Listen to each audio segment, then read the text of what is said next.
내년을 팔팔하게 88 시니어에 오신 여러분을 환영합니다.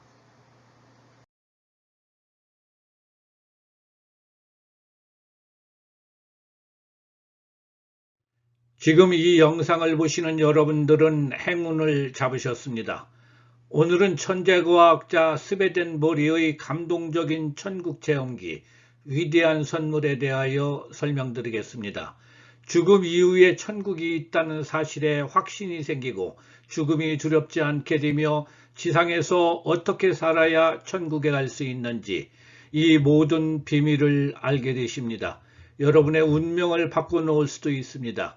내용이 길어 3편으로 요약해드리니 이 영상을 다 보신 후에 책을 구입해서 자세히 정독하실 것을 권해드립니다.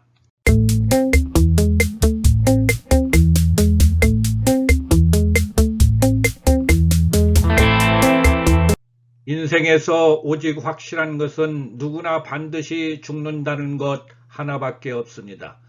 그런데 죽은 후에 어떻게 되는지는 아무도 모릅니다. 그동안 누구도 죽음 이후의 세계를 체험하고 돌아와 확실하게 말해준 사람이 없었기 때문에 죽음은 공포의 대상이었습니다. 하지만 영원히 살 수 있는 또 하나의 세계가 우리 앞에 기다리고 있다는 확신만 가질 수 있다면 그 생애가 얼마나 기쁨으로 넘치고 활력이 샘솟게 될까요? 57세에 하늘의 소명을 받고 사후 세계를 샅샅이 조사한 사람이 있습니다. 바로 18세기 스웨덴의 천재과학자 에마누엘 스웨덴보리입니다. 그는 생애의 27년을 지상과 연계를 왕래하며 그 체험을 과학적으로 분석하여 세상에 알렸습니다. 스웨덴보리는 내 사명은 지상인들에게 사후의 세계가 분명히 있음을 알리고 그들이 몰라서 지옥에 떨어지지 않고 모두 천국으로 들어가도록 안내하는 것이다 라고 말했습니다. 스웨덴보리는 1688년 1월 29일 스웨덴의 한 목사의 둘째 아들로 태어났습니다. 아버지는 스톡홀름에 있는 스카라데 성당 대사교라는 교회 최고 지위에 있었고 스웨덴보리에게 가문의 전통에 따라 신학을 권유했지만 그는 과학자의 길을 택하여 당시 만률력의 법칙을 발견한 아이작 뉴턴과 같은 최고 과학자들 반열에 올라 서로 교류하고 있었습니다. 원자 물리학을 전공한 그는 아인슈타인 박사보다 약 200년 전에 이미 상대성 원리와 비슷한 논문을 발표하여 우주 생성 이전에 무한한 에너지가 있었고 그 에너지가 우주 생성의 근본이었다라고 주장했습니다. 57세의 그는 진리의 계시자로 부름을 받은 이후 과학세계와는 정반대라 할 수 있는 신비세계인 영계를 탐구하는 대영능자로 변신하게 됩니다. 과학서적을 치우고 책상 위에 성서 한 권을 놓고 영계 탐험에 나서자 주위에서 그의 능력을 아쉬워하며 만류하였지만 그는 나와 같은 과학자는 앞으로 얼마든지 나올 수 있으나 내가 소명받은 사명은 내가 아니면 아무도 할 수 없다. 그리고 영계의 진리를 알고 보니 이는 학문이 아니라 인류의 영원한 생명이 걸린 문제이다. 내가 전하는 영계의 진리에는 인간이 사후에 천국에 가느냐 지옥에 가느냐 하는 중차대한 문제가 달려 있으며 그 후 그로 인해 얼마나 많은 사람이 사후 세계에 천국이 기다리고 있음을 알고 편안하게 죽음을 맞이했을까요? 이렇게 보면 스웨덴보리의 운명의 대전환이 얼마나 중대한 결심이었던가에 대하여 감사하지 않을 수 없습니다. 그는 인간의 영은 영원한 존재이며 우리가 살고 있는 이 세상과는 별도로 영계라는 또 하나의 세계가 존재한다는 것을 우리로 하여금 알게 하였고 방대한 분량의 저술을 통해 확신을 심어주었습니다. 1745년 런던에서 식사를 마치고 일어나려는 순간 오색 찬란한 무지개가 비치더니 곧이어 태양빛의 10배쯤 되는 강력한 빛이 비쳤습니다. 이어 금빛 찬란한 흰색 가운을 입은 한 인물이 그대여라는 한마디를 남기고 사라졌습니다. 그 다음날 저녁 침대에 누울 때 어제 본 신비한 인물이 다시 나타나 놀라지 마시오. 나는 하나님이 보내신 사자입니다. 나는 그대에게 사명을 부여하러 왔습니다. 그대는 영계에 가서 거기에 있는 영인들과 교류하고 그 세계에서 보고 듣는 모든 것을 그대로 기록하여 지상 사람들에게 낱낱이 전하시오. 그대는 이 소명을 소홀히 생각하지 마시오.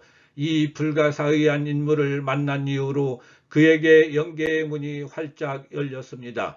영안을 뜨게 되었고 또 영계를 마음대로 드나드는 신비한 능력을 부여받았으며 그 능력으로 영계에서 보고 들은 모든 체험을 낱낱이 기록하였습니다.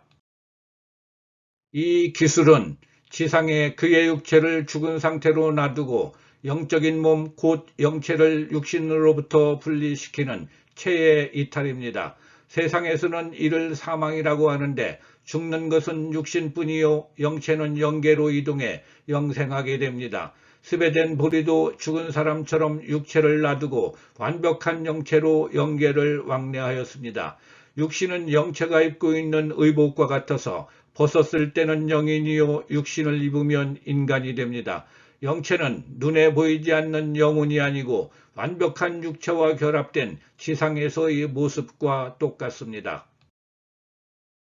스웨덴 보리를 유명하게 만든 사건들 중 스웨덴 여왕의 면전에서 증명한 교령술입니다.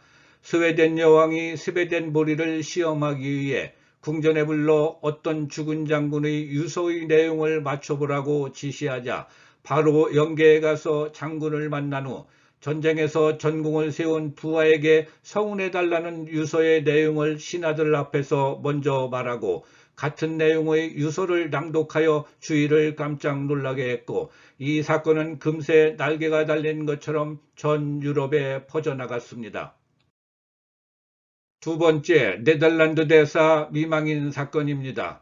스웨덴에 파견된 네덜란드 대사가 죽은 후 미망인은 남편이 생전에 선물한 금목걸이와 팔찌가 예상으로 판매된 것이니 대금을 지급하라는 청구를 받았습니다. 미망인은 남편이 예상 거래를 하는 사람이 아니라며 스웨덴 보리를 찾아 남편에게 영수증을 어디 두었는지 알아봐 달라는 부탁을 받았습니다. 영계로 가 물어보니 침실 서랍장 세 번째 서랍 아래에 이중으로 만들어준 곳에 있다는 얘기를 듣고 열어보니 그곳에 있었습니다. 세 번째 사건으로 스웨덴버리가 회의 참석자 지방에 출장 가서 친구를 만나던 중 자기 집이 있는 스톡홀름에 대형 화재가 발생하여 자기 집까지 위험함을 깨닫고 순간 이동하여 천사의 도움을 받아 자기 집 세 번째 집에서 멈췄다고 친구에게 말하였습니다. 친구는 자기 지역의 시장에게 보고하였고 시장이 사람을 보내어 확인한 결과 사실로 밝혀졌습니다. 이 사건은 곧바로 전 유럽에 알려졌고 스웨덴 보리의 저사는 날개에 돋친 듯이 팔려나갔으며 동시대 철학자 칸트는 그의 저서에서 이 사건을 스웨덴 보리의 초능력을 증거하는 실례로 인용하였습니다. 인간은 두 몸을 갖고 있는데 육체와 영체입니다. 땅 위에서는 육체 안에 영체가 같이 거하고 때가 되면 영체는 육체를 벗고 천국으로 비상하게 됩니다. 나비는 곤충으로 한 생애를 마칠 때가 되면 곤충의 옷을 벗고 나비가 되어 하늘로 날아갑니다. 인간도 곤충의 옷을 입고 있는 지상 생애 다음에는 나비가 되는 영생이 기다리고 있는데 땅에 두고 간 인간의 육체는 나비가 버리고 간 고치와 똑같습니다. 육체는 지상에서 나이를 먹고 늙어가지만 영체는 늙는 것이 아니라 완성을 향하여 끊임없이 발전합니다. 천국에 있는 사람들은 수천 년이라는 세월을 살아갈수록 점점 더 젊어지고 영원히 지속됩니다. 이웃을 사랑하는 선량한 마음은 아름다운 청춘으로 환원되는 원동력으로 세상에 살면서 사랑을 실천한 영체는 천상에 가서도 아름답고 계속해서 완성을 향해 발전하지만 지상에서 사랑을 실천하지 못한 영체는 그 모양이 흉악스럽게 변해갑니다. 하나님이 천지를 창조하신 이유는 무엇일까요? 창조주의 본질은 사랑이며 모든 천지 만물은 창조주의 사랑의 대상으로 지어졌고 그것을 지으신 뜻은 인간에게 그 모든 것을 주고 싶어서입니다. 즉 천지 창조는 인간을 위함이요 그 인간을 하나님의 형상대로 지으신 후 인간을 사랑하고 인간으로부터 사랑을 받는 기쁨을 누리고자 하신 것입니다. 또한 인간에게 자유의지를 주어 강제적 사랑이 아닌 자발적 사랑을 원하셨습니다. 스베덴 보리는 영계 탐험을 통해서 지금까지 세상에 태어나 지상에서 생애를 다하고 죽은 자 가운데 영원히 소멸된 사람은 역사 이래 단 한 사람도 없다는 놀라운 사실을 체험했습니다. 지상에 두고 가는 것은 육체뿐으로 생명은 육체에 있지 않고 영체에 있습니다. 영체는 육체와 똑같은데 많은 사람들은 영혼과 동일시하여 실체가 없이 떠다니는 바람 같은 것이라고 생각해 왔습니다. 영체는 늙지 않으며 마모되지 않으며 병들지 않으며 어떤 신체장애도 없습니다. 인간에겐 죽음이란 없고 다만 지상에서 영계로 이주하는 과정이 있을 뿐입니다.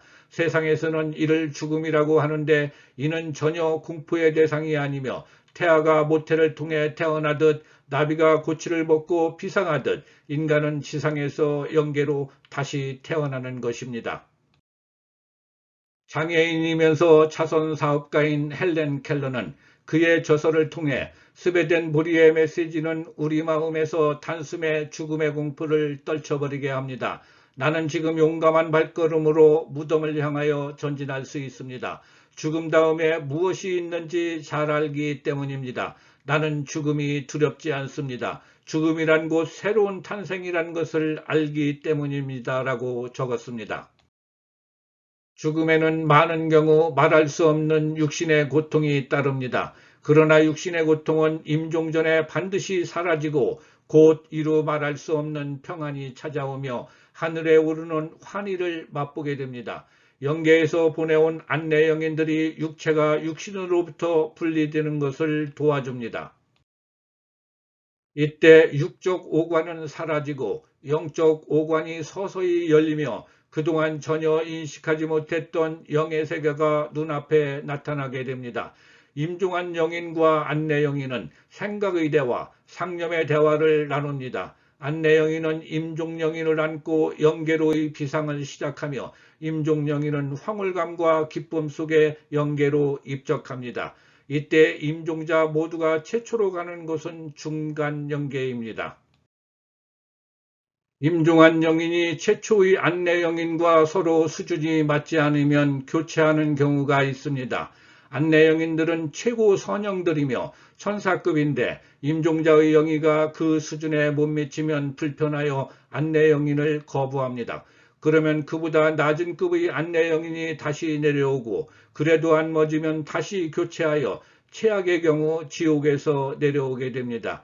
인간은 지상 생활할 때의 사랑의 실천 여부에 따라 자신의 영위가 결정됩니다.